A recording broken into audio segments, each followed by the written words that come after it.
आपके द्वारा स्थापित हो रहा स्टार्टअप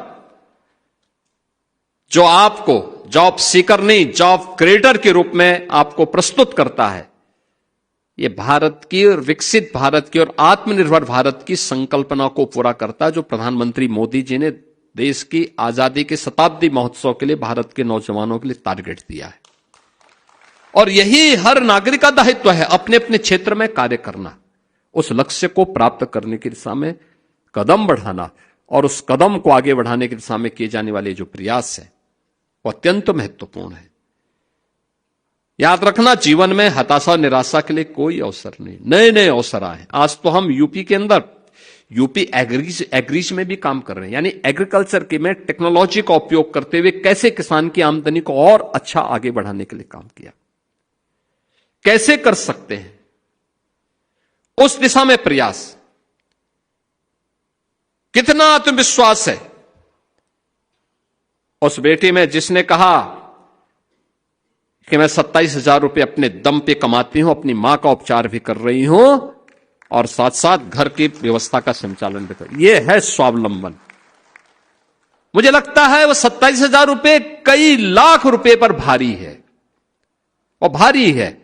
और मैंने इसीलिए कहा, मैंने कहा उसकी मां का उपचार जो भी खर्च होता है पूरा मंगाओ, हम लोग सहायता करेंगे, राज्य की सरकार की तरफ से हम लोग सहयोग करेंगे। आयुष्मान कार्ड है उनके पास, लेकिन आयुष्मान कार्ड का इस वर्ष का पूरा हो गया होगा, पैसा हम देंगे उसको, समस्या नहीं उसकी। लेकिन महत्वपूर्ण यह है कि स्वावलंबन के सामने, किसी के सामने भीख नहीं मांगना है, स्वावलंबन के साथ आगे बढ़ना है, और ये देश की सबसे बड़ी ताकत होती है। उस ताकत को आगे बढ़ाने की दिशा में जो प्रयास हो रहे हैं वो अभिनंदनीय प्रयास है, और इसलिए हताशा निराशा के लिए नहीं। याद रखना, कोई बड़ा उद्यमी जो आज बड़े उद्यमी हैं, एक समय वह भी आपके समान ही एक सामान्य नौजवान के रूप में उन्होंने अपनी कार्यक्रम को, अपने जीवन को आगे बढ़ाया, धीरे धीरे करके मेहनत करते हुए, स्टार्टअप अपना प्रारंभ करते हुए, कोई एक ऐसा काम प्रारंभ करते हुए धीरे धीरे करके उन्होंने विस्तार लिया, निर्णय लेने की सामर्थ्य विकसित की और अच्छा करने की सामर्थ्य विकसित की। आज वे बड़े उद्यमी के रूप में देश के सामने है, दुनिया के सामने है।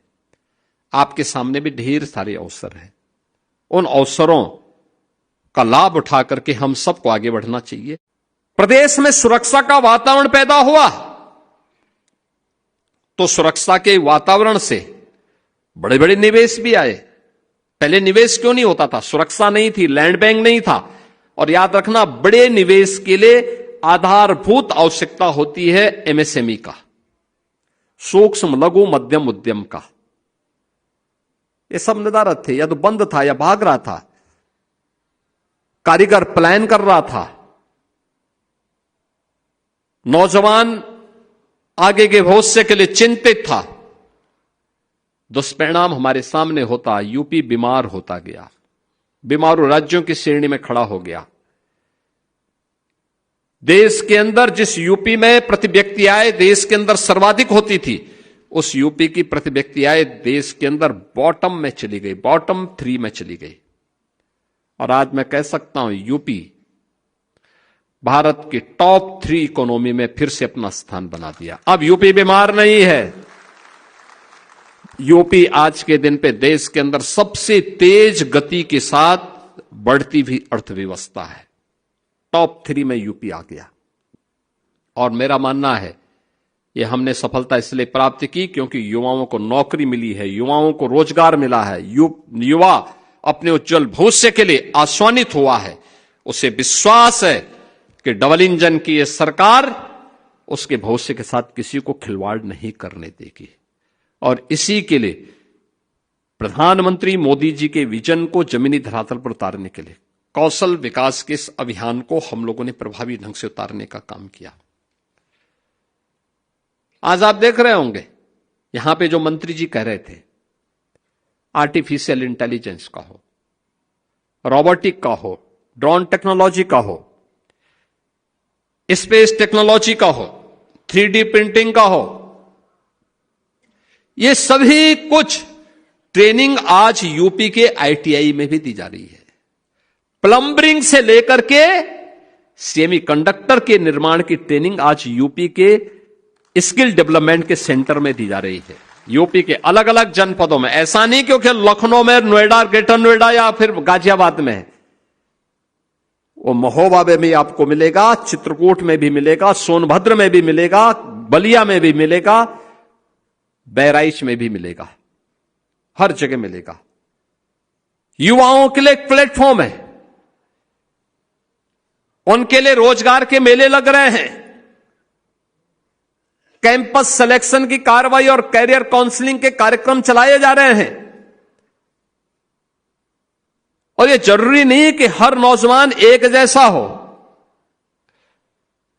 और मैं मानता हूं बहुत सारे नौजवान को नौकरी उसकी आवश्यकता है, जैसे वो बेटी राजरानी बोल रही थी बरेली से।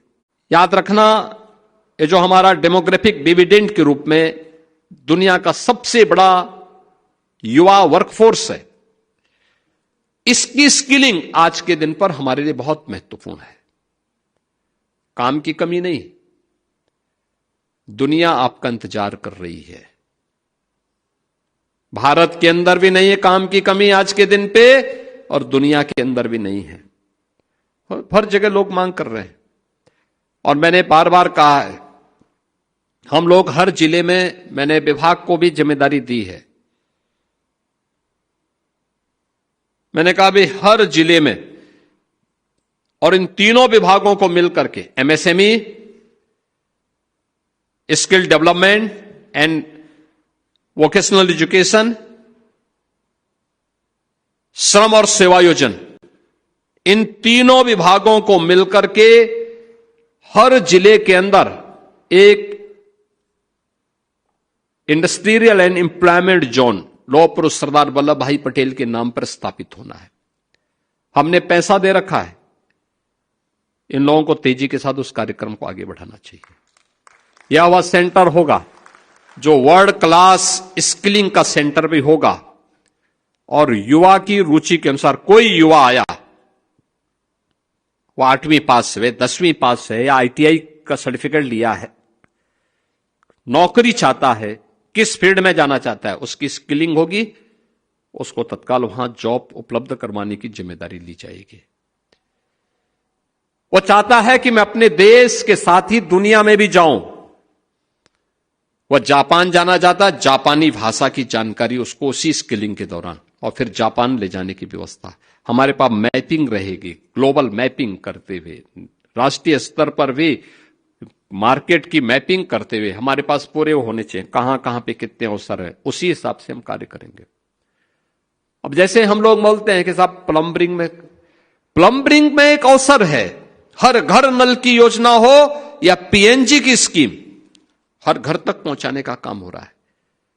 नौजवान उसमें जा सकते हैं, ढेर सारे अवसर उसमें मिल सकते हैं। दुनिया इलेक्ट्रॉनिक के इसमें जी रही है, डिजिटल इंडिया के इस युग में जा रही है, इसमें ढेर सारे अवसर हैं। हमें अपने युवाओं को उसके योग्य, उसके अनुरूप तैयार करना होगा, और उस तैयारी के लिए जो प्रयास प्रारंभ हुए हैं, इसको और गति देने की आवश्यकता है। साथ साथ विभागीय समन्वय को और मजबूत करने की आवश्यकता है। तीनों विभाग मिलकर के, श्रम और सेवायोजन, एमएसएमई और व्यावसायिक एवं कौशल विकास विभाग, ये सभी मिलकर के एक साथ काम करेंगे तो यह गति कई गुना आगे बढ़ सकती है, कई तेज गति से आगे बढ़ सकती है। इस गति को हम आगे बढ़ाते हुए कार्य करेंगे तो यूपी की जो ये युवा वर्कफोर्स है, यह यूपी की अर्थव्यवस्था को $1 ट्रिलियन की इकोनॉमी, जो हम लोगों ने 29-30 का टारगेट दिया है, यह हम इन युवाओं के बल पर इसको पूरा करने में सफल होंगे।